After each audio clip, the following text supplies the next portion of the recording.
Kamu anak tak berguna, hina ibunya di depan umum. Padahal, dialah donatur rahasia pelunas utang keluarga. Lihat bagaimana skakmat elegan ini menghancurkan keluarga toksik tak bersisa. Aroma mentega yang mencair di atas wajan adalah satu-satunya hal yang menenangkan di rumah besar bergaya Mediterania itu. Pukul 6 pagi, Happy sudah berdiri di depan kompor, membalik pankek pesanan adik perempuannya, Citra. Sementara itu, mesin pembuat kopi terus mendengung, menyiapkan espresso ganda untuk kakak laki-lakinya, Rozak. Happy, perempuan berusia 27 tahun dengan kaos pudar dan rambut yang diikat asal-asalan, bergerak bagai bayangan di rumah keluarganya sendiri. Happy, setrika kemeja sutraku yang warna navy. Jam 10 aku ada meeting dengan investor dari Singapura. Suara bariton Rozak menggema dari lantai 2, disusul suara langkah kaki yang menuruni tangga dengan tergesa-gesa. Rozak muncul di dapur, mengenakan celana bahan mahal dan kacamata berbingkai emas. Ia bahkan tidak menatap Happy saat mengambil cangkir kopi dari meja konter. Kemejamu sudah digantung di pintu lemari, Mas, jawab Happy datar, tangannya cekatan memindahkan pankek ke atas piring keramik mahal berlapis pinggiran emas. Dari ruang makan, terdengar decakan kesal. Citra, yang sedang sibuk memegang ring light mini di depan wajahnya, menatap piring yang baru saja diletakkan Happy. Mbak, kamu itu bisa bikin pankek yang estetik sedikit nggak, sih? Ini blueberry-nya berantakan. Gimana aku mau update IG story sarapan pagi ini? Orang-orang taunya aku ini influencer gaya hidup mewah, bukan makan di warung. Makan saja, cheat. Bentuknya tidak merubah rasanya. Balas Happy pelan, berniat kembali ke dapur. Namun, sebelum ia mencapai pintu dapur, suara melengking yang paling ia hindari terdengar. Ibu Lala turun dengan gaun tidurnya yang menjuntai, wajahnya dilapisi krim malam yang mulai mengering. Matanya yang tajam langsung mengunci pergerakan Happy. Kamu ini dikasih tahu adikmu bukannya memperbaiki diri malah menjawab, tegur Ibu Lala dingin. Ia menarik kursi di ujung meja makan. Lihat Citra. Dia bangun pagi sibuk menyapa jutaan pengikutnya, menghasilkan uang dari endorsement. Lihat kakakmu Rozak, pagi-pagi sudah pusing memikirkan ekspansi bisnis. Lah kamu, umur 27 tahun masih numpang di rumah orang tua, kerjanya cuma main laptop di kamar. Kamu tidak malu? Happy menelan ludah. Kata-kata itu sudah menjadi makanan sehari-harinya selama 5 tahun terakhir. Aku kerja, Bu. Kerja apa? Jualan online yang untungnya cuma 20.000 perak? Itu bukan kerja, Happy. Itu main-main, sela Ibu Lala sinis. Sudah, jangan banyak alasan. Nanti malam acara ulang tahun pernikahan ibu dan ayah ke-30. Keluarga besar datang semua. Catering dari restoran bintang 5 datang jam 3 sore. Kamu pastikan rumah bersih, pajangan kristal dilap, dan jangan sampai kamu berkeliaran di ruang tamu pakai baju gembelmu itu. Ibu tidak mau Tante Mira dan Om Hendra tahu anak sulung ibu penampilannya seperti pembantu. Ayah Happy, Pak Dharma, baru saja masuk ke ruang makan sambil membawa koran pagi. Ia melirik Happy dengan tatapan prihatin sekilas, namun seperti biasa, ia memilih diam dan membuka lembaran korannya, menghindari konflik dengan istrinya. Happy mengangguk pelan. Iya, Bu. Ia menunduk dan kembali ke dapur, bukan untuk menangis, melainkan untuk menyembunyikan senyum ironis yang nyaris terbentuk di bibirnya. Jika saja mereka tahu kebenarannya. Begitu urusan dapur selesai, Happy masuk ke kamarnya. Satu-satunya ruangan di lantai 1 yang dulunya adalah bekas gudang. Begitu pintu dikunci, aura perempuan penurut dan tertindas itu lenyap seketika. Happy membuka laptop high-end di atas meja kerjanya yang tersusun rapi. Layar menyala, menampilkan puluhan grafik finansial, email dari klien multinasional, dan dashboard agensi digital miliknya yang bernilai puluhan miliar rupiah. Namanya di dunia bisnis bukan sekadar Happy yang pengangguran. Ia adalah pendiri H Consulting Digital, sebuah firma konsultan manajemen krisis dan digital marketing yang menangani perusahaan-perusahaan top di Asia Tenggara. Ia sengaja bekerja dari balik layar, menggunakan avatar digital dan perwakilan hukum untuk semua pertemuannya. Di rumah, ia memakai daster. Di dunia nyata, tanda tangannya bernilai ratusan juta. Ponselnya bergetar.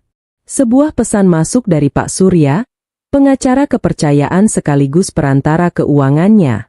Pak Surya, selamat pagi, Bu Happy. Pihak bank baru saja menghubungi. Utang jatuh tempo atas nama perusahaan Pak Rozak sudah mencapai batas akhir hari ini. Nilainya 450 juta rupiah. Jika tidak dilunasi sebelum jam 12 siang, agunan berupa sertifikat rumah orang tua Anda akan disita. Happy memijat pelipisnya. Rozak tidak pernah memiliki bisnis yang nyata.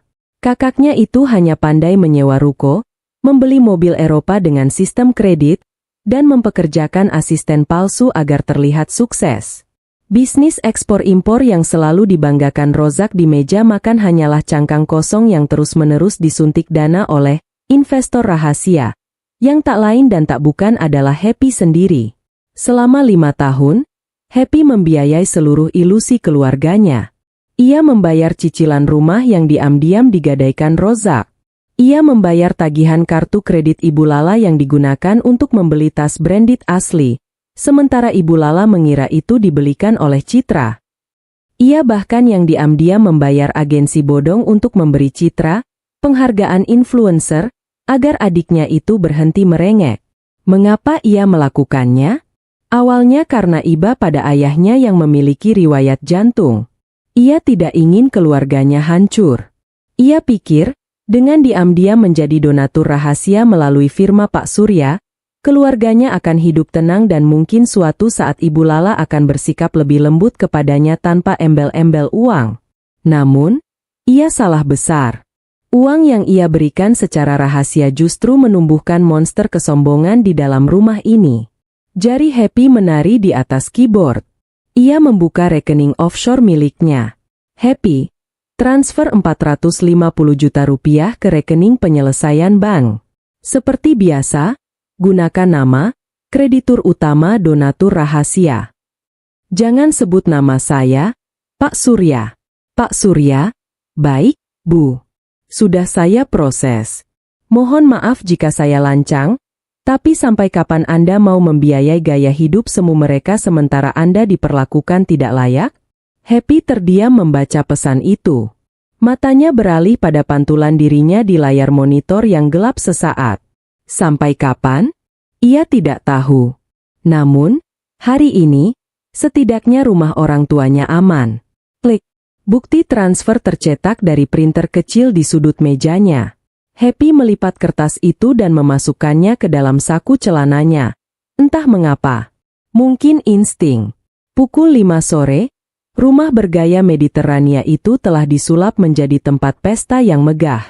Karpet merah digelar dari pintu depan hingga ke ruang tengah. Lampu-lampu kristal dibersihkan hingga mengkilap, tentu saja oleh Happy. Catering dari restoran Prancis ternama telah menyajikan hidangan eksklusif di meja-meja bundar berbalut kain satin putih. Semua kemewahan ini dibayar dari sisa limit kartu kredit Ibu Lala, yang tagihannya bulan depan pasti akan disodorkan lagi kepada donatur rahasia, melalui dalih, bantuan modal. Keluarga besar mulai berdatangan. Paman, bibi, sepupu, hingga kolega-kolega arisan Ibu Lala memenuhi ruangan dengan wangi parfum mahal dan tawa yang menggema. Ibu Lala berdiri di pusat ruangan bagai seorang ratu. Ia mengenakan gaun brokat marun dengan kalung berlian berkilau di lehernya. Di sebelah kanannya, Rozak tersenyum pongah sambil memegang gelas wine, menceritakan proyek fiktifnya kepada para paman. Di sebelah kirinya, Citra sibuk melakukan live streaming, memamerkan kemeriahan pesta kepada para pengikutnya. Lalu, di mana Happy? Happy berada di dapur kotor. Ia mengenakan blus katun sederhana berwarna krem yang sudah ketinggalan zaman dan celana panjang hitam. Tugasnya malam itu, atas perintah mutlak Ibu Lala, adalah memastikan piring kotor tidak menumpuk dan para pelayan catering bekerja dengan benar. Happy, es batu di meja depan habis. Cepat bawa ke sana, jangan lelet, tegur Tante Mira, adik kandung Ibu Lala yang kebetulan lewat dapur. Tante Mira menatap Happy dari atas ke bawah dengan pandangan meremehkan. Kamu ini, embok ya dandan sedikit. Masa di acara penting orang tuamu wajahmu kusam begitu? Lihat adikmu, Citra, cantik luar biasa. Iya, Tante. Sebentar saya bawakan es batunya, jawab Happy datar, meraih ember kecil berisi kristal es dan melangkah keluar menuju ruang utama. Saat ia berjalan ke meja buffet, ia bisa merasakan puluhan mata menatapnya. Beberapa kerabat berbisik-bisik, menutupi mulut mereka sambil melirik ke arahnya. Ia tahu persis apa yang mereka bicarakan. Anak perawan tua, beban keluarga, tidak berprestasi. Happy menata es batu dengan tenang. Pak Dharma, ayahnya, mendekat dan berbisik pelan. Kamu makan dulu, nak. Ayah tadi sisakan sapi lada hitam di meja belakang. Tidak apa-apa, yah. Happy belum lapar, jawabnya dengan senyum tipis. Setidaknya, ayahnya masih memiliki sedikit kepedulian, meski tak berdaya melawan tirani istrinya. Tiba-tiba, suara dentingan gelas yang dipukul perlahan dengan sendok terdengar.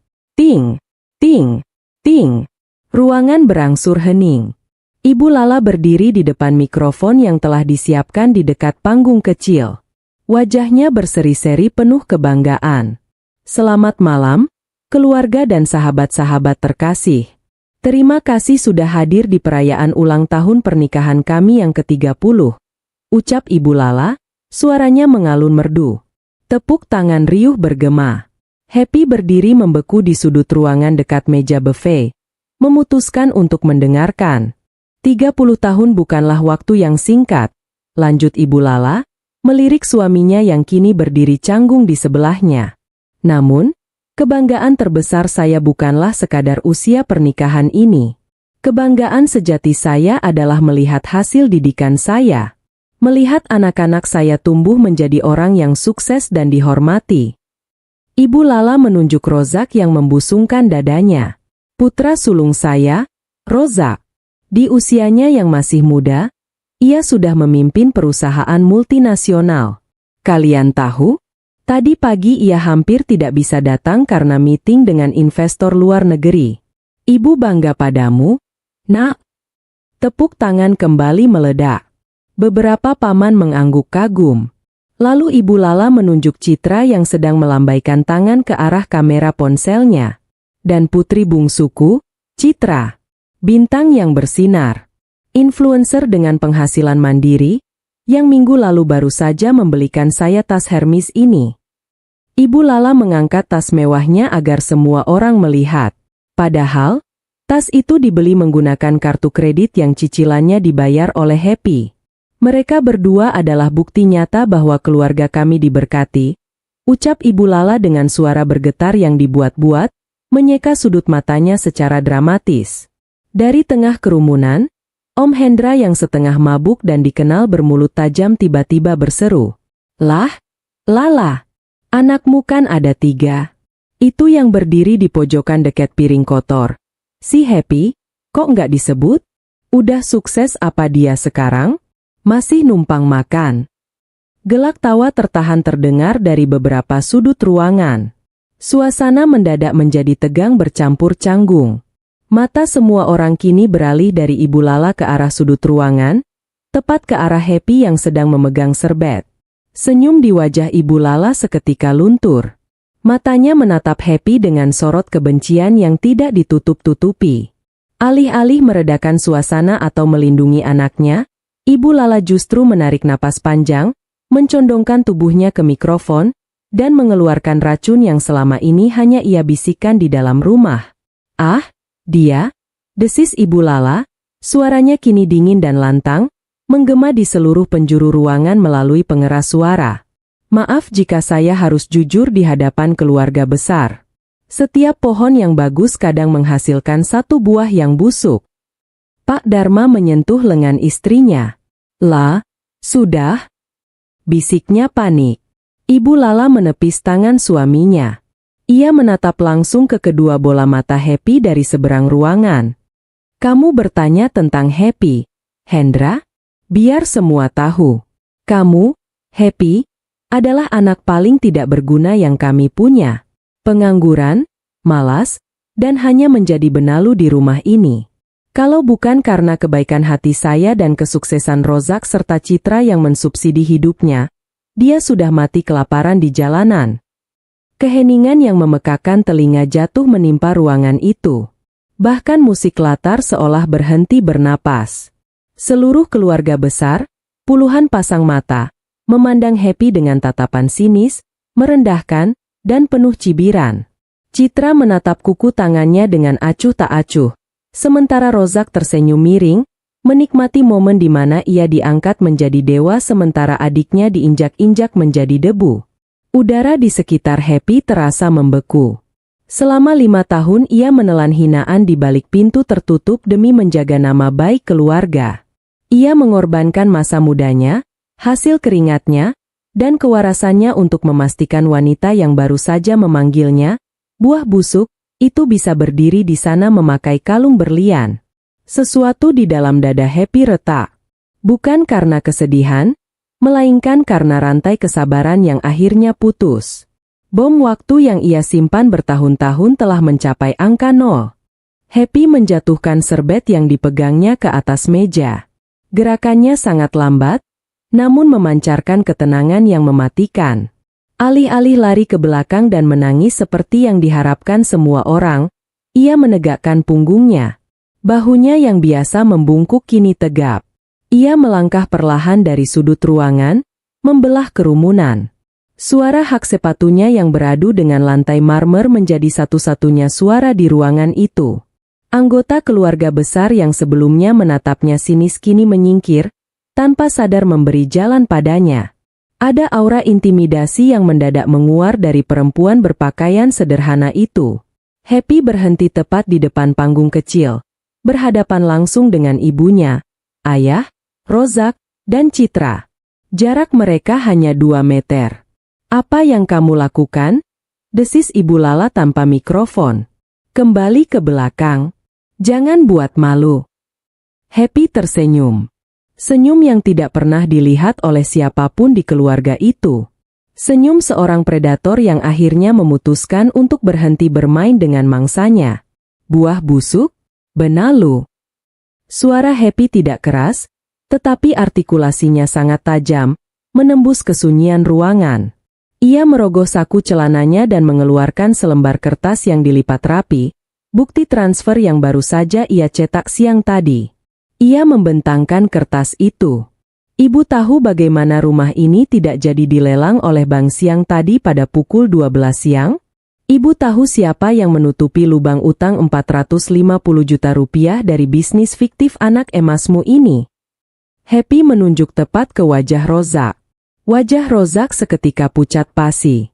Apa maksudmu? Itu dibayar oleh investor saya. Investor rahasiamu. Happy tertawa pelan, tawa yang terdengar sangat dingin. Ia merogoh ponsel dari sakunya, membuka aplikasi perbankan offshore-nya, dan menyodorkan layarnya tinggi-tinggi agar orang-orang di barisan depan bisa melihat nama yang tertera di akun tersebut. Consulting, Happy Arianti. Investormu, donatur rahasia keluargamu, orang yang membayar cicilan mobil Eropa MU, orang yang membayar tagihan kartu kredit untuk tas Hermes yang ibu banggakan tadi, adalah aku, Rozak. Anak paling tidak berguna, yang berdiri di hadapan kalian ini. Keterkejutan meledak seperti gelombang kejut di seluruh ruangan. Terdengar pekikan tertahan dari Tante Mira. Om Hendra membelalakan matanya lebar-lebar. Bohong, teriak Citra, wajahnya memerah. Kamu cuma pengangguran. Tanya pada pengacara keluarga, Pak Surya, tantang Happy dengan suara menggema. Tanya padanya siapa di balik identitas donatur rahasia selama 5 tahun terakhir. Tanya siapa yang mentransfer uang tepat pada pukul 10.30 pagi tadi. Ia melemparkan bukti transfer fisik itu ke atas meja di dekat ibunya. Kertas itu mendarat tepat di samping kue ulang tahun pernikahan bertingkat 3. Mata Ibu Lala tertuju pada kertas itu. Di sana, tertera dengan jelas nomor rekening tujuan utang Rozak, nominal 450 juta rupiah, dan nama pengirim, Happy Arianti, H-Consulting. Bibir Ibu Lala bergetar hebat. Wajahnya yang tadi berseri-seri kini seputih kapas.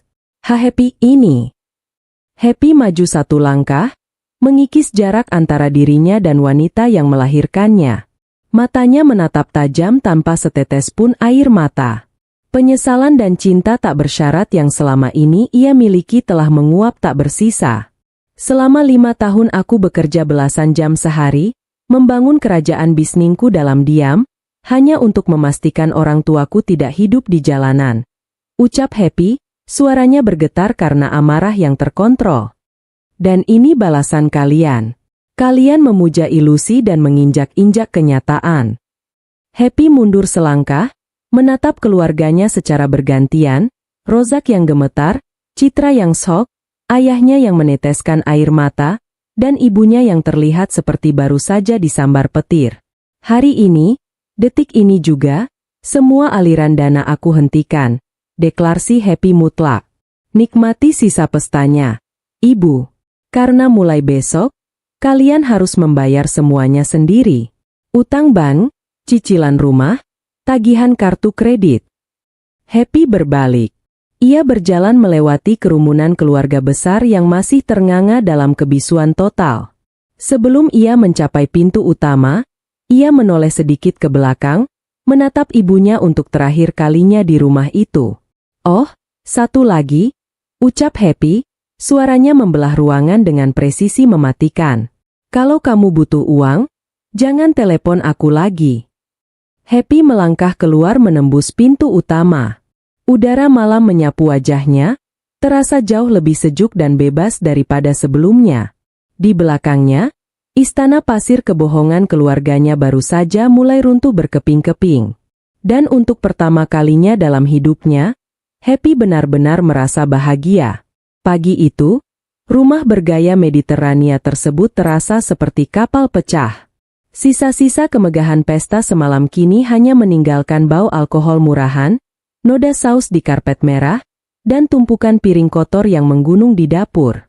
Tidak ada aroma mentega cair. Tidak ada espresso ganda yang mengepul. Dan yang paling penting, tidak ada Happy. Ibu Lala duduk di sofa ruang tengah, memijat pelipisnya. Sisa makeup semalam masih menempel berantakan di wajahnya. Di seberangnya, Rozak sedang mondar-mandir sambil menggigit kuku, sementara Citra sibuk menghapus komentar-komentar pedas di Instagramnya karena semalam ada sepupu yang membocorkan insiden itu lewat siaran langsung.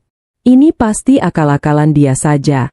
Cetus Rozak tiba-tiba, memecah keheningan. Ia berhenti mondar-mandir dan menatap ibunya dengan tatapan penuh keyakinan palsu. Kertas transfer itu pasti hasil editan Photoshop. Ibu tahu sendiri kan, Happy itu kerjanya di depan laptop terus. Bikin kertas palsu seperti itu perkara gampang buat dia. Ibu Lala mengangkat kepalanya. Secercah harapan bercampur arogansi kembali muncul di matanya. Kamu yakin, Zak? Tapi dia bawa-bawa nama Pak Surya. Berani sekali anak itu mencatut nama pengacara keluarga kita. Alah, ibu kayak nggak tahu kelakuan orang caper saja. Sahut Citra dari ujung ruangan, matanya tidak lepas dari layar ponsel. Mbak Happy itu kan iri sama kita. Iri sama suksesnya Mas Rozak. Iri sama kecantikanku. Dia cuma mau merusak pesta ibu karena dia benci jadi pecundang. Donatur rahasia?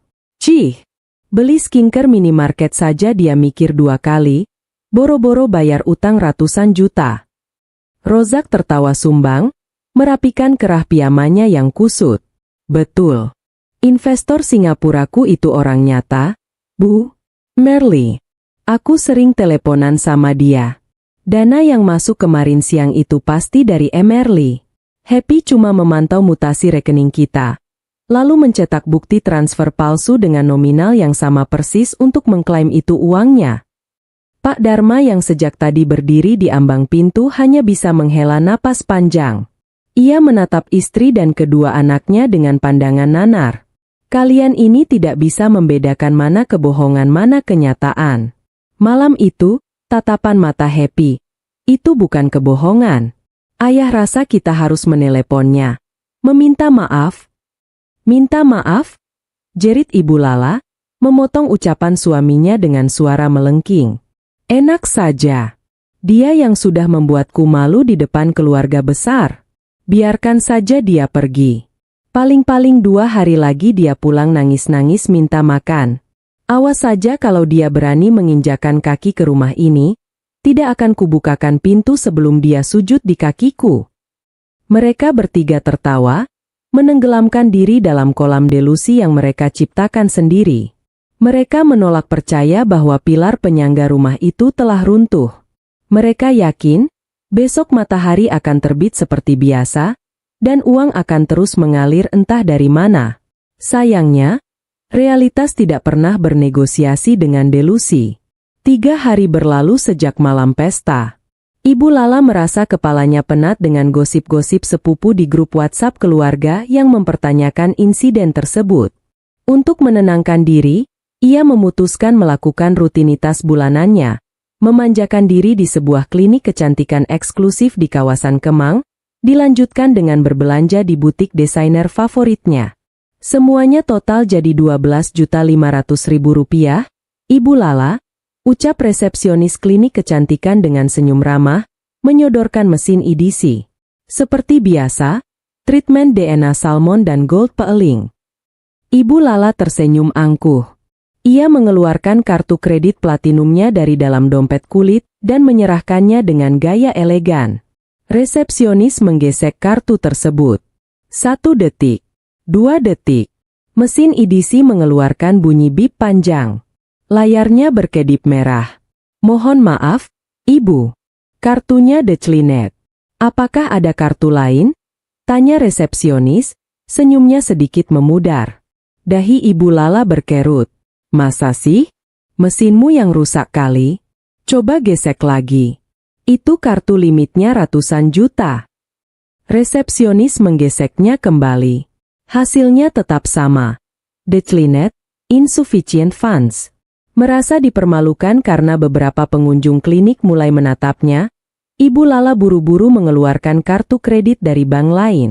Pakai yang ini saja. Dasar bank tidak becus.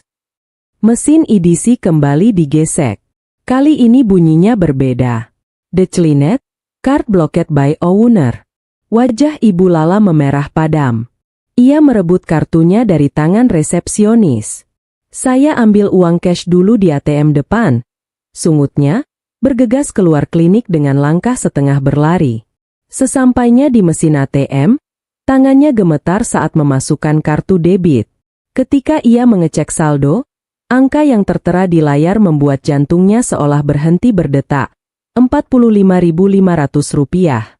Di tempat lain, pada detik yang sama, Rozak sedang duduk di lobi sebuah dealer mobil mewah, menunggu mobilnya selesai dicuci. Ponselnya berdering. Nomor tak dikenal. Halo, dengan Bapak Rozak? Sapa suara pria di seberang sana. Ya, saya sendiri. Ini siapa? Jawab Rozak angkuh. Kami dari Divisi Penagihan Bank Sentral. Kami ingin mengonfirmasi kegagalan sistem autodebit dari rekening penjamin Anda. Cicilan mobil Porsche Anda sudah menunggak bulan ini, dan kami melihat rekening escrow yang biasa mendanai pembayaran Anda telah ditutup secara permanen oleh pihak pemilik, atas nama Hakensalting. Selain itu, kami juga menerima limpahan berkas dari divisi KPR bahwa rumah di Pondok Indah atas nama Ibu Lala juga gagal autodebit. Jika dalam 3x 24 jam tagihan tidak dilunasi, dunia Rozak mendadak berputar. Suara penagih bank itu terdengar seperti dengungan lebah di telinganya. Tunggu dulu. Rekening penjamin ditutup?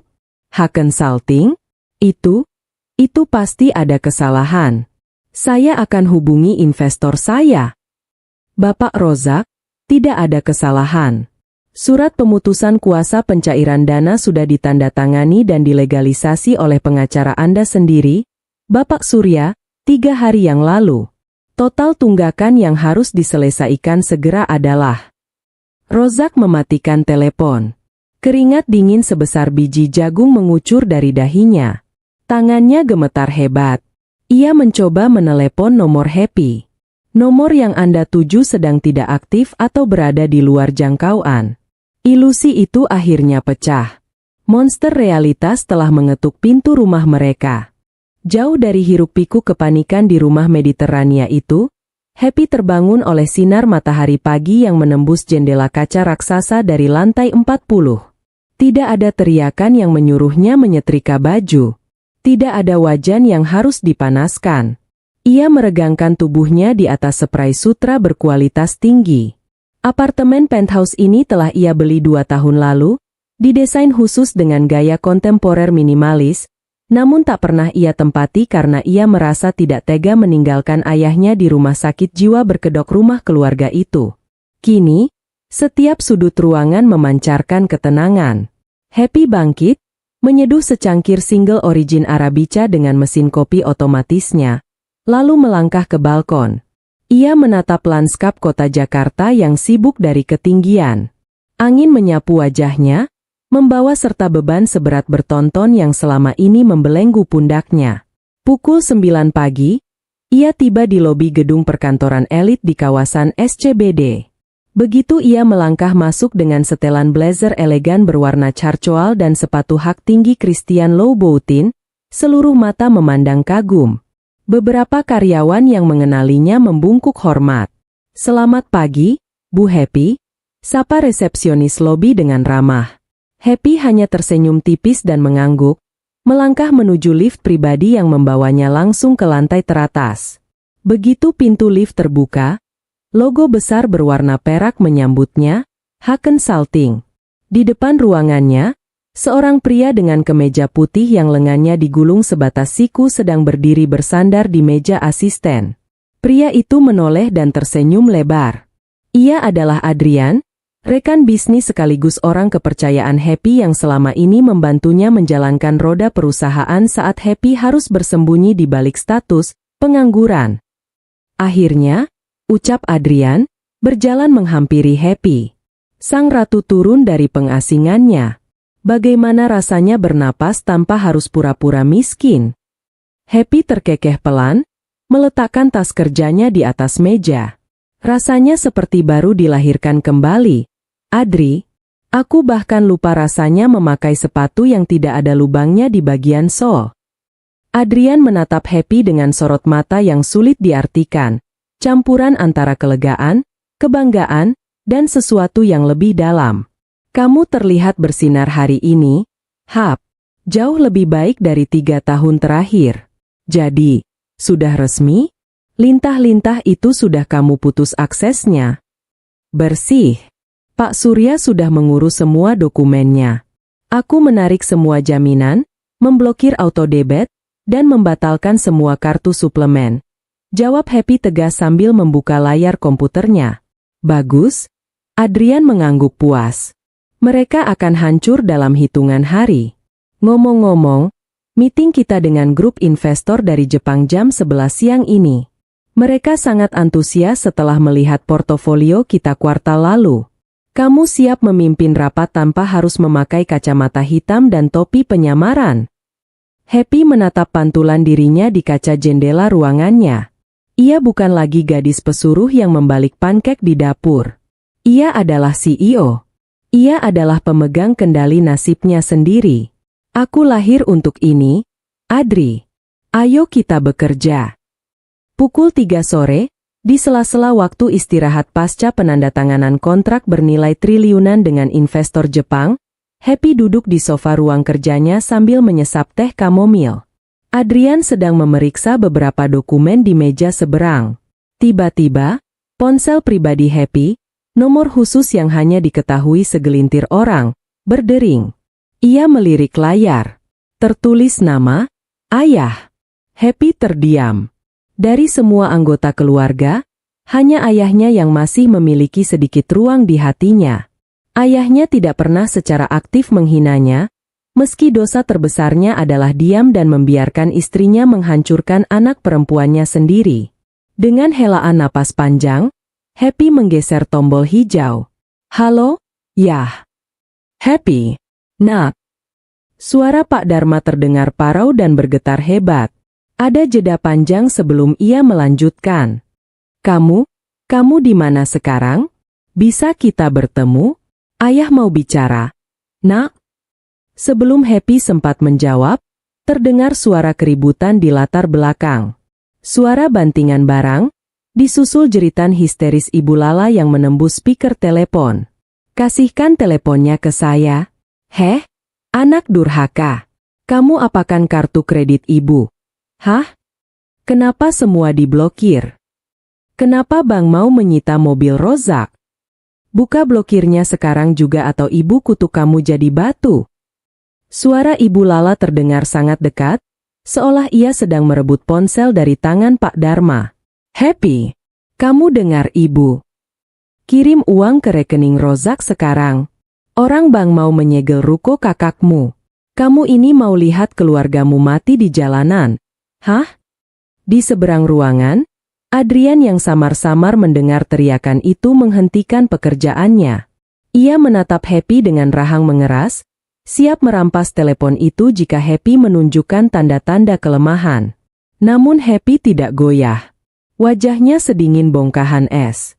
Ibu, panggil Happy dengan nada datar. Apakah ibu lupa dengan ucapanku malam itu? Atau ibu masih berpikir aku ini tukang cetak struk palsu? Kurang ajar kamu. Berani melawan orang tua? Uang yang kamu punya itu ada hak ibu di dalamnya.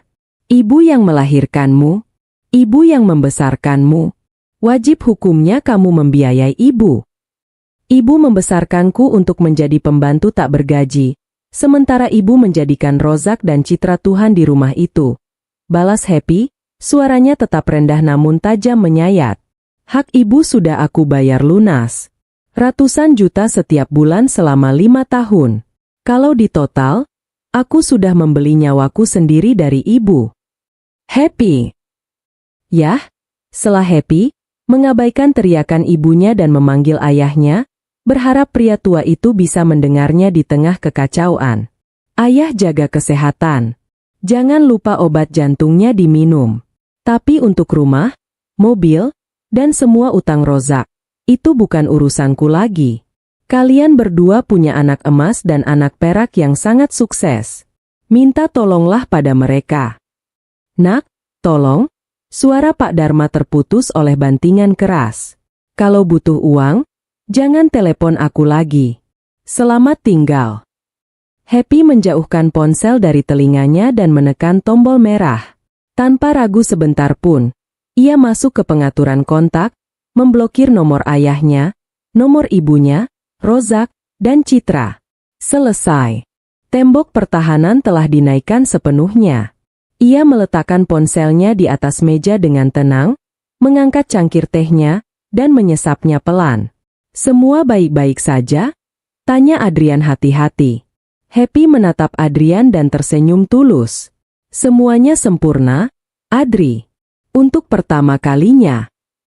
1 jam setelah panggilan telepon yang gagal itu, sebuah mobil taksi berhenti dengan kasar di depan gedung firma hukum milik Pak Surya.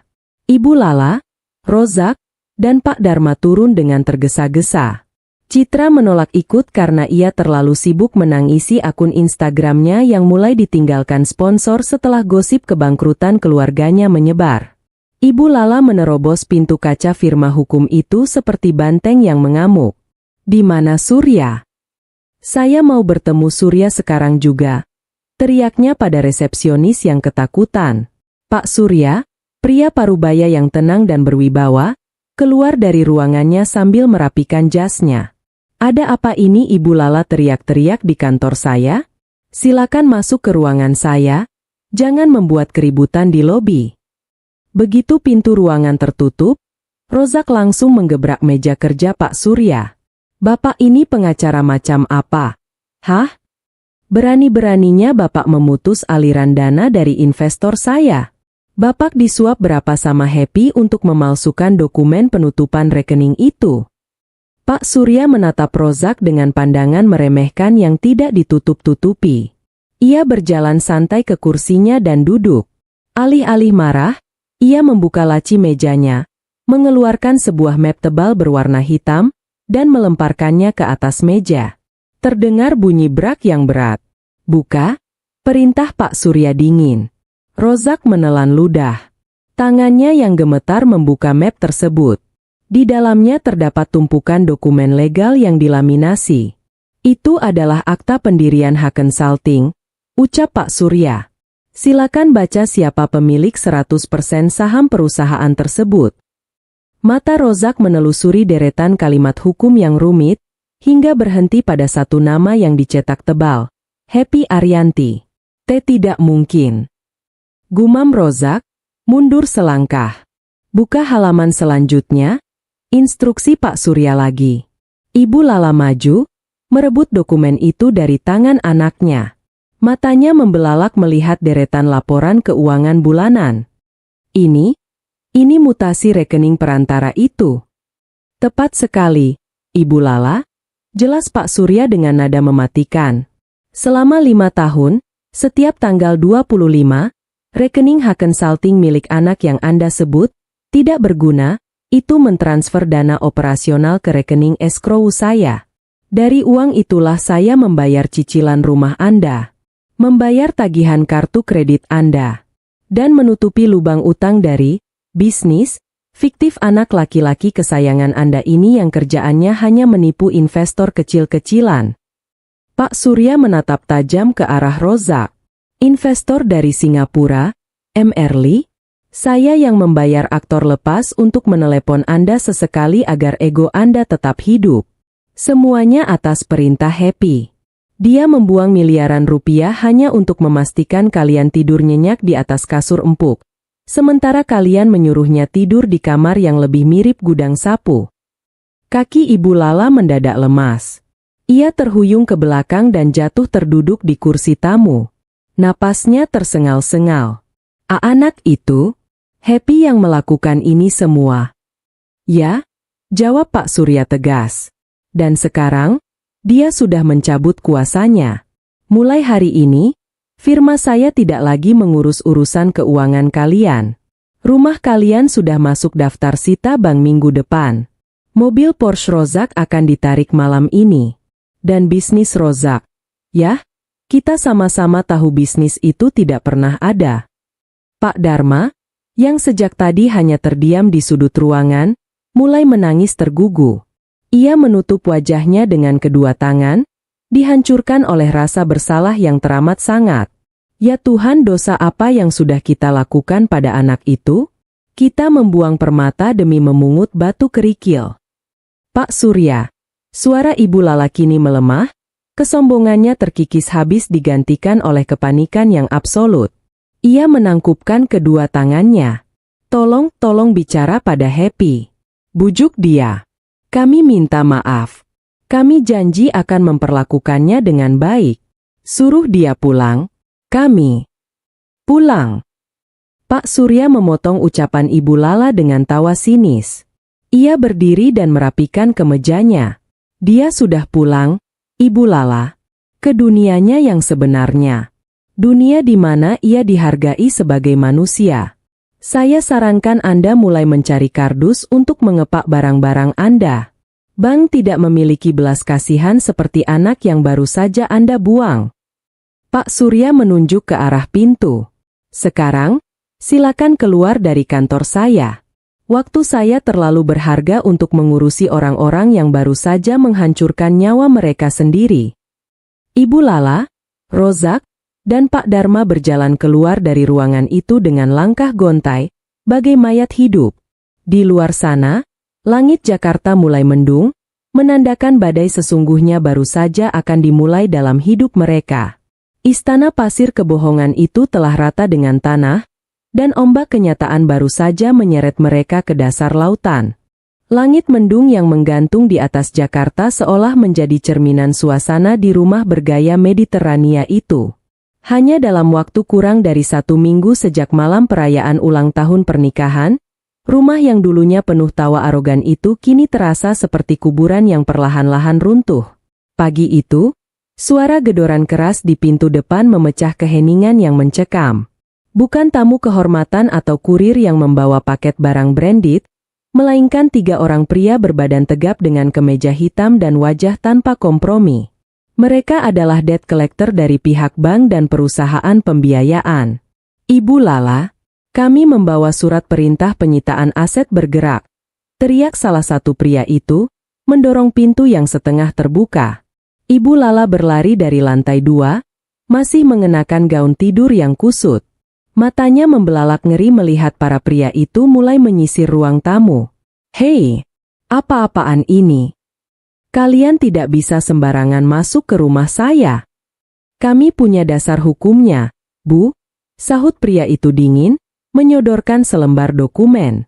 Sistem autodebit kartu kredit dan cicilan agunan atas nama ibu sudah gagal bayar. Sesuai perjanjian klausul gagal bayar tanpa penjamin, kami berhak mengamankan aset senilai tunggakan hari ini juga. Sebelum Ibu Lala bisa berteriak memanggil suaminya, 2 orang pria lainnya sudah melangkah menuju lemari pajangan kaca di ruang tengah. Mereka mengeluarkan koleksi tas Hermes, Chanel, dan perhiasan yang selama ini diagung-agungkan Ibu Lala di arisan. Jangan sentuh itu. Itu tas saya. Kembalikan. Ibu Lala berteriak histeris, berusaha merebut tas berwarna mustard dari tangan salah satu penagih utang, namun tenaganya kalah jauh. Ia terdorong hingga jatuh terduduk di atas karpet. Di saat yang bersamaan, dari kamar lantai bawah, terdengar suara pecahan kaca disusul jeritan Citra. Adik perempuan Happy itu berlari keluar kamar sambil menangis sejadi-jadinya, menggenggam ponselnya erat-erat. Ibu, gara-gara berita kita bangkrut masuk akun gosip, 3 brand kecantikan membatalkan kontrak endorsement. Mereka bahkan menuntut ganti rugi karena aku dianggap memalsukan gaya hidup. Bagaimana ini, Bu? Karierku hancur. Sponsor-sponsor hidupku kabur semua. Ratap Citra, riasan wajahnya luntur oleh air mata. Rozak muncul dari arah garasi dengan wajah kuyu dan rambut berantakan. Mobil Porsche kebanggaannya sudah ditarik paksa malam sebelumnya saat ia sedang nongkrong di sebuah kafe elit. Sebuah penghinaan publik yang membuatnya nyaris gila. Bisnis ekspor-impor yang selalu ia banggakan hancur lebur dalam hitungan jam setelah kantor sewaannya disegel karena menunggak biaya sewa. Dan, staf-stafnya, yang tak dibayar memilih kabur. Rozak menatap ibunya yang menangis di lantai dan adiknya yang meraung-raung meratapi hilangnya pengikut Instagram. Tidak ada lagi sisa-sisa anak emas yang sukses. Yang tertinggal hanyalah sekumpulan parasit yang baru saja kehilangan inangnya. Topeng kesuksesan yang selama ini mereka pakai telah hancur berkeping-keping, menampakkan wajah asli yang menyedihkan. Malam harinya, rumah itu gelap. Listrik telah diputus oleh PLN karena tunggakan 2 bulan yang biasanya dibayar secara otomatis oleh sistem Happy tidak pernah terbayar. Pak Dharma menyalakan beberapa batang lilin di ruang tengah, menatap kosong ke arah dinding. Tiba-tiba, suara roda koper yang diseret menuruni tangga memecah kebisuan. Ibu Lala, yang duduk meringkuk di sofa dengan wajah sembab, mendongak. Matanya membelalak melihat Rozak menuruni tangga sambil menyeret 2 koper besar bermerek Rimowa. Di belakangnya, Citra menyusul dengan tas jinjing penuh pakaian dan peralatan makeup. Rozak, Citra, kalian mau kemana malam-malam begini bawa koper? Tanya Ibu Lala, suaranya bergetar penuh kepanikan. Ia bangkit, menghampiri kedua anak kesayangannya. Rozak tidak menatap ibunya. Ia sibuk merapikan kerah jaket kulitnya. Aku mau pergi dari sini, Bu. Besok orang bank akan datang untuk menyita rumah ini secara resmi. Aku tidak mau tertangkap kamera tetangga saat diseret keluar seperti gembel. Pergi? Pergi kemana? Nak, ini masih rumah kita. Kita hadapi sama-sama. Kamu kan pebisnis hebat, pasti ada jalan keluar. Teman-temanmu pasti mau meminjamkan uang, kan? Ibu Lala mencengkeram lengan jaket Rozak. Rozak menepis tangan ibunya dengan kasar. Pebisnis apanya? Ibu tidak dengar penjelasan pengacara itu. Bisnisku itu omong kosong. Aku tidak punya apa-apa, Bu, selama ini kita semua hidup dari belas kasihan Happy. Mata Rozak menyorotkan kemarahan yang meluap-luap kepada ibunya. Ini semua salah ibu. Coba saja ibu bisa menjaga mulut ibu malam itu. Coba saja ibu tidak menghina Happy di depan umum. Kita masih bisa hidup enak sekarang. Ibu yang mengusir mesin pencetak uang kita. Ibu Lala terkesiap. Kata-kata Rozak menghantam dadanya lebih keras daripada pukulan fisik. Mesin pencetak uang? Rozak, jaga bicaramu. Ibu melakukan itu untuk membelamu. Untuk mengangkat derajatmu di depan keluarga. Mengangkat derajat dari mana? Dengan cara menjatuhkan orang yang sebenarnya menghidupi kita? Bodoh namanya, umpat Rozak tanpa tedeng aling-aling. Rasa hormatnya pada sang ibu menguap bersamaan dengan hilangnya fasilitas mewahnya. Citra menyela sambil memutar bola matanya. Sudahlah, Mas, jangan buang-buang waktu. Omongan ibu sudah nggak ada gunanya. Citra menatap ibunya dengan dingin. Aku mau numpang di apartemen temanku. Setidaknya di sana ada AC dan wifi. Aku nggak bisa hidup miskin begini, Bu. Ibu urus saja masalah ibu sama ayah. Jangan bawa-bawa aku ke dalam kebangkrutan kalian. Citra, kamu anak bungsu ibu. Teganya kamu bicara begitu. Ibu Lala menangis histeris, berusaha memeluk Citra, namun sang anak menghindar dengan jijik. Pak Dharma berdiri dari sudut ruangan, suaranya parau namun tegas. Biarkan mereka pergi, Lala. Inilah anak-anak emas yang selama ini kau puja-puja. Saat uangnya ada, mereka memelukmu. Saat uangnya habis, mereka menginjakmu. Rozak dan Citra tidak peduli. Tanpa mengucapkan salam perpisahan, mereka berjalan keluar dari pintu depan, memanggil taksi online, dan menghilang di balik kegelapan malam. Ibu Lala jatuh berlutut di lantai marmer yang dingin, menangis meraung-raung meratapi pengkhianatan yang paling menyakitkan dari darah dagingnya sendiri. Di saat-saat paling gelap, barulah ia menyadari bahwa cinta kedua anak emasnya memiliki label harga, dan ia tak lagi sanggup membayarnya. 2 hari berselang, batas waktu dari bank telah habis. Sebuah tanda besar bertuliskan, aset ini dalam sitaan bank, telah dipasang di pagar depan rumah Mediterania tersebut. Ibu Lala dan Pak Dharma, yang kini hanya membawa 2 koper berisi pakaian seadanya, berdiri di pinggir jalan raya. Keputusasaan menelan sisa-sisa kesombongan Ibu Lala. Tidak ada sanak saudara yang mau menampung mereka. Grup WhatsApp keluarga mendadak hening ketika Pak Dharma mencoba meminjam uang. Tante Mira dan Om Hendra, yang malam itu ikut menertawakan Happy, bahkan sudah memblokir kontak mereka. Kita mau kemana sekarang, Ayah? Tanya Ibu Lala, suaranya parau karena terlalu banyak menangis. Penampilannya sangat mengenaskan, rambutnya berantakan, dan ia hanya memakai daster katun pudar, pakaian yang dulu selalu ia hina saat dikenakan Happy. Pak Dharma menatap istrinya dengan lelah. Hanya ada satu tempat. Kita harus menemui Happy. Bukan untuk meminta uang, tapi untuk meminta maaf. Ibu Lala mengangguk cepat. Ya, kita ke kantornya. Dia pasti iba melihat ibunya luntang-lantung di jalan. Bagaimanapun juga, aku ini ibunya. Dia tidak akan tega. Menggunakan sisa uang receh di dompet, mereka menaiki bus Transjakarta menuju kawasan SCBD. Sesampainya di depan gedung perkantoran pencakar langit tempat Haken Salting berada, Ibu Lala menengadah. Bangunan berlapis kaca itu menjulang tinggi menembus awan, memancarkan aura kekuasaan dan kemewahan yang tak tersentuh. Mereka melangkah masuk ke dalam lobi yang luas, steril, dan beralaskan marmer putih mengkilap.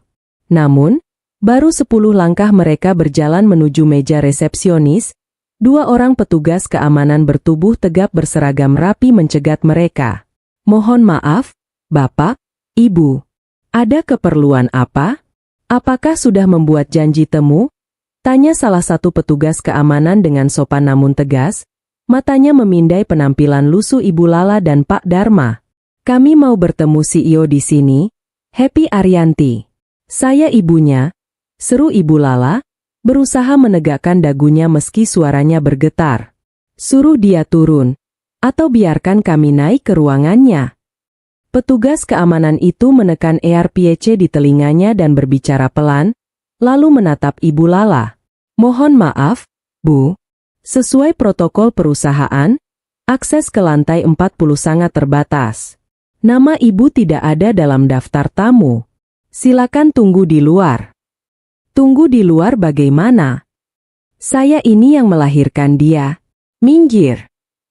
Ibu Lala mencoba menerobos, menimbulkan keributan kecil di lobi. Beberapa karyawan korporat yang sedang berlalu lalang mulai menoleh. Bu, tolong jangan membuat keributan atau kami terpaksa. Ada apa ini, Pak Hasan? Suara yang tenang, dingin, dan berwibawa itu memotong perdebatan. Dari arah lift VIP yang terbuat dari kaca, melangkah keluar sosok perempuan yang membuat napas Ibu Lala tertahan. Itu adalah Happy. Namun, bukan Happy si pengangguran berbalut daster pudar yang biasa ia maki di dapur. Perempuan yang berjalan ke arah mereka mengenakan setelan jas putih tulang desainer ternama, rambutnya ditata elegan, dan aura kepemimpinannya begitu kuat hingga membuat lobi yang sibuk itu mendadak hening. Di belakangnya, Adrian berjalan membuntuti dengan iPad di tangan. Happy berhenti 2 meter dari orang tuanya. Ia memberi isyarat tangan pada petugas keamanan. Tidak apa-apa, Pak Hasan. Biarkan saja. Ini urusan saya. Petugas keamanan mundur dengan patuh. Happy menatap wajah ibunya yang memelas dan ayahnya yang menunduk malu. Ada angin apa kalian datang ke kantor saya? Bukankah nomor rekeningnya sudah saya putus? Melihat sosok anaknya yang kini berdiri tegak di puncak dunia, pertahanan Ibu Lala runtuh, atau lebih tepatnya, ia sengaja meruntuhkannya demi memenangkan simpati. Ibu Lala menjatuhkan dirinya ke lantai lobi yang dingin. Ia menangis terseduh-seduh, mencengkeram ujung celana kerja Happy. Happy anakku, ampuni ibu. Nak, ibu salah. Ibu hilaf malam itu. Ibu buta karena kesombongan. Beberapa orang di lobi mulai berbisik-bisik. Namun Happy bahkan tidak beringsut mundur. Ia membiarkan ibunya meratap di kakinya, wajahnya sedingin pualam. Rumah kita disita. Nak, isak Ibu Lala, air matanya membasahi lantai. Kakakmu Rozak dan adikmu Citra kabur meninggalkan kami. Mereka durhaka, Happy. Mereka membuang ibu setelah jatuh miskin. Ternyata selama ini cuma kamu anak ibu yang paling berbakti. Cuma kamu yang tulus. Maafkan ibu, nak. Tolong, bantu ibu tebus rumah kita. Tolong bayarkan utang kakakmu agar dia tidak dipenjara. Ibu janji, ibu akan menyayangimu. Ibu akan memasakkan makanan kesukaanmu setiap hari. Kita kumpul lagi ya, nak. Pak Dharma maju perlahan, matanya berkaca-kaca. Happy, ayah minta maaf. Ayah gagal melindungi kamu. Ayah terlalu pengecut untuk membela kamu di rumah itu. Kamu berhak membenci ayah. Kami datang ke sini tidak bermaksud mengganggu hidupmu. Ibumu hanya sedang putus asa. Mendengar suara ayahnya, tatapan Happy sedikit melembut, namun kembali mengeras ketika ibunya melanjutkan racauannya. Ingat agama, nak. Ibu Lala mendongak, menggunakan senjata pamungkasnya. Manipulasi rasa bersalah. Surga itu ada di telapak kaki ibu. Seburuk-buruknya ibu, darah ibu mengalir di nadimu. Kalau kamu membiarkan ibumu luntang-lantung di jalanan, kamu akan dikutuk oleh Tuhan. Kesuksesanmu ini tidak akan berkah tanpa doa dari ibumu. Tolonglah, Happy. Demi surga MU, lunasi utang kita. Adrian yang berdiri di belakang Happy mendengus pelan, nyaris melangkah maju untuk mengusir wanita tua manipulatif itu. Namun Happy mengangkat tangannya, menghentikan Adrian. Happy perlahan berjongkok, menyejajarkan wajahnya dengan ibunya yang masih bersimbah air mata palsu. Mata Happy tidak memancarkan kemarahan, hanya kekosongan yang mengerikan, tanda bahwa rasa cintanya pada wanita di hadapannya telah benar-benar mati. Surga di telapak kaki ibu, ulang Happy dengan suara pelan yang hanya bisa didengar oleh mereka. Surga seperti apa yang ibu tawarkan? Surga di mana aku dijadikan keset untuk melaporkan ilusi kakakku? Surga di mana aku diharamkan makan satu meja dengan keluarga di acaraku sendiri? Itu dulu, nak, ibu hilaf. Ibu tidak hilaf, sela Happy tajam. Ibu hanya kalah. Dan orang yang kalah selalu pandai mendadak religius dan bicara soal moral. Happy berdiri, merapikan setelan jasnya. Ia mengeluarkan ponsel dari saku blazernya. Ibu menuntutku menggunakan kewajiban seorang anak. Ibu bilang darah daging harus saling membantu. Tapi sepertinya, ibu punya ingatan yang sangat pendek tentang apa yang terjadi minggu lalu. Biar aku bantu segarkan. Happy menggeser layar ponselnya, membuka sebuah berkas audio. Malam itu, di pesta, ternyata salah satu sepupu yang live streaming tanpa sengaja merekam seluruh kejadian dengan kualitas suara yang sangat jernih. Happy telah menyimpan potongan audio itu. Ia menekan tombol putar dan mengeraskan volumenya agar bergema di sudut lobi tersebut. Suara melengking Ibu Lala terdengar jernih dari speaker ponsel. Setiap pohon yang bagus kadang menghasilkan satu buah yang busuk. Kamu, Happy, adalah anak paling tidak berguna yang kami punya. Pengangguran, malas, dan hanya menjadi benalu di rumah ini. Kalau bukan karena kebaikan hati saya dan kesuksesan Rozak serta Citra yang mensubsidi hidupnya, dia sudah mati kelaparan di jalanan. Rekaman itu berhenti. Suasana di lobi mendadak hening seketika. Bahkan beberapa karyawan yang kebetulan lewat menghentikan langkah mereka, menatap Ibu Lala dengan pandangan jijik. Wajah Ibu Lala pucat pasi. Air mata buayanya seketika mengering digantikan oleh rasa malu yang membakar hingga ke ubun-ubun. Mulutnya membuka dan menutup seperti ikan yang kehabisan oksigen, tak mampu mengucapkan sepatah kata pun. Ibu mendengarnya? Tanya Happy, suaranya mengiris udara dengan presisi mutlak.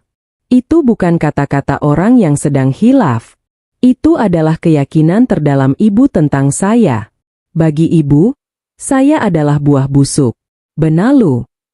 Happy, itu. Kewajiban suciku sebagai anak sudah aku bayar lunas. Tegas Happy, memotong pembelaan ibunya. 5 tahun aku membiayai kemewahan palsu kalian, sementara aku menelan ludah dan hinaan setiap hari. Utang budi, utang asi, utang darah, semuanya sudah impas dengan uang miliaran rupiah yang aku buang untuk menutupi kebodohan Rozak dan kesombongan ibu. Kita sudah tidak punya utang piutang lagi, baik secara materi, maupun secara moral. Happy beralih menatap ayahnya. Raut wajahnya melembut. Ayah, uang di rekening pribadi ayah yang biasa kugunakan untuk menebus resep obat jantung, sudah aku gandakan dan aku ubah menjadi dana abadi yang tidak bisa ditarik siapapun kecuali untuk tagihan medis ayah. Setidaknya, kewajibanku merawat kesehatan ayah akan terus berjalan. Pak Dharma menangis dalam diam, menganggukkan kepalanya dengan rasa syukur dan penyesalan yang mendalam. Terima kasih, Nak. Maafkan ayah. Happy kembali menatap ibunya yang masih terduduk lemas di lantai. Untuk ibu, Rozak, dan Citra jalan kita sudah putus. Ucap Happy sebagai vonis terakhir. Silakan mulai dari nol. Silakan rasakan bagaimana kejamnya dunia nyata tanpa benalu yang melindungi kalian. Aku tidak akan membayar sepeser pun utang Rozak. Aku tidak akan menebus rumah itu. Dan aku tidak akan pernah kembali. Happy membalikkan badannya. Adrian, minta pihak keamanan mengantar tamu kita keluar. Perintahnya pada asistennya. Baik, Bu Happy, jawab Adrian sigap. Happy, jangan tinggalkan ibu. Happy, jeritan histeris Ibu Lala menggema, memecah keheningan lobi. Wanita itu berusaha merangkak maju, namun 2 petugas keamanan dengan sigap menahan tubuhnya, membantunya berdiri dan menggiringnya menuju pintu kaca putar di bagian depan gedung. Happy berjalan lurus menuju lift VIP miliknya tanpa menoleh sedikit pun ke belakang. Pintu lift terbuka, Ia melangkah masuk, lalu berbalik tepat saat pintu kaca mulai menutup. Celah kaca yang menyempit itu memisahkan dunianya yang terang benderang dari masa lalunya yang gelap dan beracun. Topeng sudah terjatuh, kebenaran telah ditegakkan, dan tembok pertahanan Happy telah terkunci rapat, tak tertembus oleh air mata dan manipulasi manapun. Kini, hanya tersisa satu bagian terakhir, menyembuhkan diri sendiri dan terbang bebas. Hujan lebat mengguyur kawasan pinggiran Jakarta, mengubah ganggang sempit menjadi genangan air lumpur yang berbau pesing. Di salah satu petak kontrakan berukuran 3 kali 4 meter, atap seng yang bocor meneteskan air tepat ke atas kasur busa tipis yang tergeletak di lantai. Ibu Lala duduk bersila di sudut ruangan, membungkus tubuhnya dengan selimut tipis yang sudah pudar warnanya. Tidak ada lagi gaun sutra, tidak ada lagi perhiasan berlian. Wajahnya yang dulu rutin dirawat di klinik kecantikan mewah kini tampak kusam, dipenuhi kerutan dalam yang terbentuk oleh stres dan kurang tidur. Di sebelahnya, Pak Dharma sedang sibuk menampung air hujan yang bocor dengan sebuah ember plastik pecah. Ia terbatuk-batuk pelan, namun berkat dana abadi yang disiapkan Happy khusus untuk obat-obatannya, setidaknya ia masih bisa bertahan hidup. Pintu kayu kontrakan itu tiba-tiba didorong dengan kasar. Rozak masuk dengan napas terengah-engah. Penampilannya sangat jauh dari kata, pebisnis sukses. Jaket kulitnya robek di bagian lengan, rambutnya gondrong tak terurus, dan matanya liar menatap sekeliling seperti buronan, yang mana memang begitulah kenyataannya. "Kamu dari mana saja, Zak?" tanya Ibu Lala parau. "Ibu lapar. Kamu bawa makanan?" Rozak mengunci pintu rapat-rapat dan bersandar di sana, mengusap wajahnya yang kotor. "Makan apa?" "Aku baru saja lari dari kejaran debt collector pinjaman online. Mereka menungguku di ujung gang, Bu. Data KTP-ku sudah disebar ke semua kontak. Aku tidak bisa cari kerja, aku tidak bisa keluar siang hari. Hidupku hancur." Ibu Lala menunduk, meremas ujung selimutnya. Dulu, jika Rozak mengeluh, ia akan langsung menelepon bank dan memaksa uang dari donatur rahasia. Kini, donatur itu telah berubah menjadi tembok baja yang tak tertembus. Tepat saat itu, pintu kembali diketuk, membuat Rozak melompat ketakutan. Namun, suara yang terdengar dari luar adalah suara Citra. Rozak membuka kunci. Citra melangkah masuk dengan kaki telanjang, menenteng sepatu hak tinggi murahan yang talinya sudah putus. Wajahnya penuh dengan sisa riasan yang luntur oleh hujan. Adik bungsu yang dulu memuja tas Hermes dan skincare jutaan rupiah itu kini mengenakan seragam Sales Promotion Girl, SPG, rokok yang terlalu ketat dan basah kuyup. "Kenapa kakimu?" tanya Pak Dharma prihatin. "Lecet, yah?" isak Citra, menjatuhkan diri ke atas kasur busa. "Aku disuruh berdiri 8 jam di depan minimarket. Dan yang paling parah, tadi ada pengikut Instagramku yang mengenaliku. Dia merekamku, Bu. Dia menertawakanku dan bilang selebgram kaya raya ternyata cuma SPG rokok murahan. Karakterku hancur. Aku malu sekali." Citra menangis sejadi-jadinya, menutupi wajahnya dengan kedua tangan yang kapalan. Ruangan sempit itu dipenuhi oleh isak tangis dan keputusasaan yang pekat. Ibu Lala menatap anak-anak emasnya yang kini tak lebih dari pesakitan. Tidak ada lagi kebanggaan. Tidak ada lagi ilusi. Yang tersisa hanyalah karma yang menagih utang dengan bunga tertinggi, menggerogoti sisa-sisa kewarasan mereka setiap detiknya. Mereka dulu memiliki pilar penyangga yang kokoh, seorang anak perempuan yang rela berkorban dalam diam. Namun karena kesombongan, mereka sendiri yang menghancurkan pilar tersebut, dan kini seluruh atap kebohongan itu runtuh menimpa kepala mereka. 1 bulan kemudian, di lantai 40 gedung Haken Salting, Happy sedang membaca draft kontrak kerja sama baru ketika resepsionis pribadinya masuk membawa sebuah amplop coklat kusam. "Permisi, Bu Happy. Ada surat yang dititipkan melalui petugas keamanan di bawah. Tidak ada nama pengirimnya, tapi beliau bilang ini sangat penting," ucap resepsionis itu sopan, meletakkan amplop tersebut di atas meja kaca Happy. "Terima kasih, Rina." Setelah resepsionis keluar, Happy menatap amplop itu sejenak. Kertasnya murah dan sedikit lecek. Ia mengambil pembuka surat dan merobek ujungnya perlahan. Di dalamnya, terdapat selembar kertas bergaris yang biasa digunakan untuk buku tulis anak sekolah. Tinta pulpen hitam membentuk tulisan tangan yang bergetar, namun sangat rapi. Happy langsung mengenali tulisan itu. Tulisan ayahnya. Happy menarik napas panjang dan mulai membaca. "Teruntuk putriku, Happy. Ayah tidak akan menanyakan kabarmu, karena ayah tahu kamu pasti jauh lebih baik tanpa kami. Ayah menulis surat ini bukan untuk meminta sepeser uang pun darimu, atau memintamu kembali. Ayah sudah melarang ibumu dan saudara-saudaramu untuk mencarimu lagi. Ayah baru saja diterima bekerja sebagai penjaga malam di sebuah pabrik konveksi kecil. Gajinya tidak besar, tapi cukup untuk membeli beras dan lauk pauk. Obat-obatan ayah juga sudah terjamin berkat dana yang kamu siapkan. Untuk itu, ayah berterima kasih yang tak terhingga. Happy, ayah menulis ini hanya untuk meminta maaf. Maafkan kepengecutan ayah selama ini. Ayah melihat bagaimana ibumu memperlakukanmu, bagaimana saudara-saudaramu merendahkanmu, tapi ayah memilih diam demi menghindari keributan. Diamnya ayah adalah bentuk pengkhianatan terbesar seorang ayah kepada anak perempuannya. Ayah baru menyadari semuanya saat kita kehilangan kamu. Rumah ini, kemewahan ini, tidak pernah menjadi milik kami. Itu semua milikmu, yang kamu pinjamkan dengan kebesaran hatimu, namun kami balas dengan tuba. Ayah pantas hidup di kontrakan sempit ini. Ini adalah hukuman yang adil dari Tuhan untuk ayah yang gagal mendidik keluarganya. Terbanglah yang tinggi, nak. Jangan pernah menoleh ke belakang. Kamu bukan buah busuk, kamu adalah benih emas yang salah ditanam di tanah yang gersang. Ayah sangat bangga padamu. Selamat tinggal, dan bahagialah selalu. Dari pria yang gagal menjadi ayahmu, Dharma.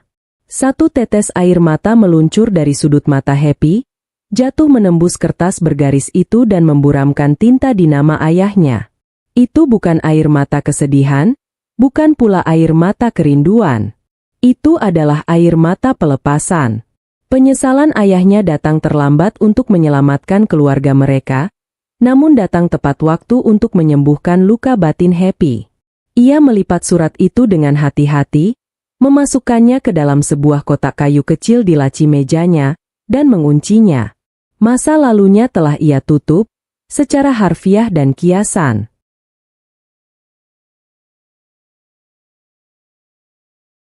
6 bulan berlalu. Malam itu, ballroom salah satu hotel bintang 5 paling eksklusif di Jakarta disewa penuh oleh Haken Salting.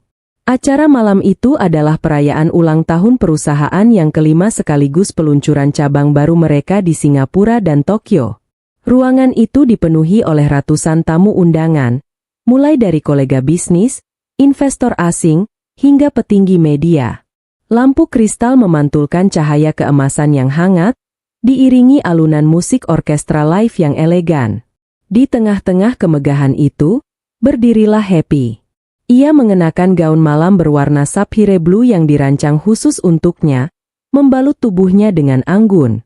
Rambutnya disanggul modern, memperlihatkan leher jenjangnya yang kini dihiasi kalung berlian murni, bukan berlian hasil utang kartu kredit, melainkan hasil keringatnya sendiri. Ia tersenyum lepas, berbincang dalam bahasa Inggris yang fasih dengan perwakilan grup investor Jepang. Ia bukan lagi gadis kikuk berbalut daster yang menyelinap di antara meja catering. Ia adalah ratu di kerajaannya sendiri. Mereka terlihat sangat terkesan padamu, bisik sebuah suara berat di dekat telinganya. Happy menoleh dan tersenyum melihat Adrian berdiri di sampingnya, memegang 2 gelas champagne. Pria itu mengenakan tuxedo hitam yang sangat pas di tubuh atletisnya. Sorot matanya pada Happy selalu sama, penuh kekaguman, respek, dan afeksi yang dalam. Itu karena asisten utamaku menyiapkan bahan presentasi yang tanpa celah, goda Happy, menerima salah satu gelas dari tangan Adrian. Adrian tertawa pelan. Oh, tolonglah. Aku hanya menyusun datanya, kamu yang mengeksekusinya seperti jenderal perang. Omong-omong, selamat, Happy. 5 tahun berdiri, dan kamu telah membuktikan pada dunia siapa dirimu sebenarnya. Bukan hanya aku, Adri. Kita, koreksi Happy, mendentingkan gelasnya dengan gelas Adrian. Adrian menatap langsung ke dalam mata Happy. Aku tahu kamu melewati neraka untuk sampai ke titik ini, Hap. Dan aku hanya ingin kamu tahu, mulai sekarang, kamu tidak perlu menghadapi apapun sendirian lagi. Tidak dalam bisnis, tidak dalam hidup. Aku akan selalu ada di sini. Kalimat itu sederhana, tanpa kembang api atau deklarasi dramatis, namun menghangatkan sudut terdalam hati Happy. Ia menatap ke sekeliling ballroom. Ia melihat Rina, resepsionisnya, yang sedang tertawa bersama tim legal. Ia melihat Pak Surya, pengacaranya, yang sedang menikmati hidangan di meja VIP, melambaikan tangan padanya dengan bangga.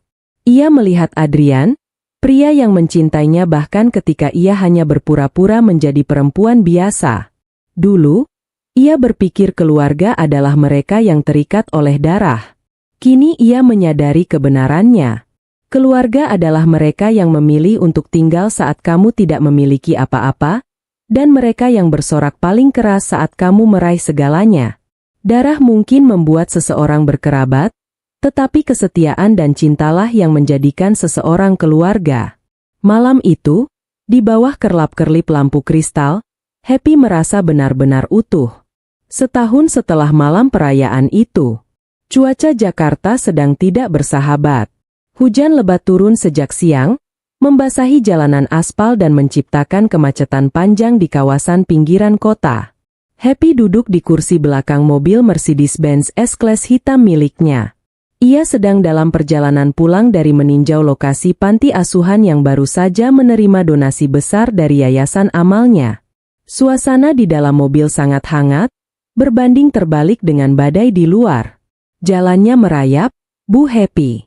Sepertinya ada genangan air di depan, ucap sopir pribadinya dengan sopan dari kursi depan. Tidak apa-apa, Pak. Pelan-pelan saja, jawab Happy sambil membaca laporan di iPad-nya. Mobil itu berhenti tepat di depan sebuah minimarket 24 jam yang terlihat kumuh. Lampu neon minimarket itu berkedip-kedip menembus tirai hujan. Happy tanpa sadar mengalihkan pandangannya dari layar iPad ke arah luar jendela yang basah. Matanya tertuju pada sesosok tubuh tua yang sedang berteduh di bawah terpal robek di depan minimarket tersebut. Seorang wanita paruh baya. Pakaiannya lusuh, membalut tubuhnya yang kini sangat kurus hingga tulang pipinya menonjol. Wanita itu memegang sebuah payung murahan yang jari-jarinya sudah patah, berusaha melindungi sekantong plastik kecil yang sepertinya berisi mie instan dan beberapa butir telur.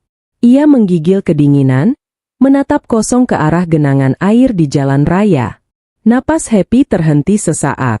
Tangan kirinya tanpa sadar mencengkeram jok kulit mobilnya. Itu adalah Ibu Lala. Mantan sosialita yang dulu memamerkan tas Hermes di pesta mewah itu kini berdiri di pinggir jalan layaknya gembel yang kelaparan.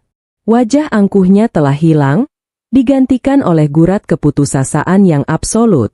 Ada keheningan panjang di dalam mobil mewah itu. Sebuah memori masa kecil tiba-tiba berkelebat di benak Happy. Memori ketika ia berumur 7 tahun, saat ia terjatuh dari sepeda dan lututnya berdarah.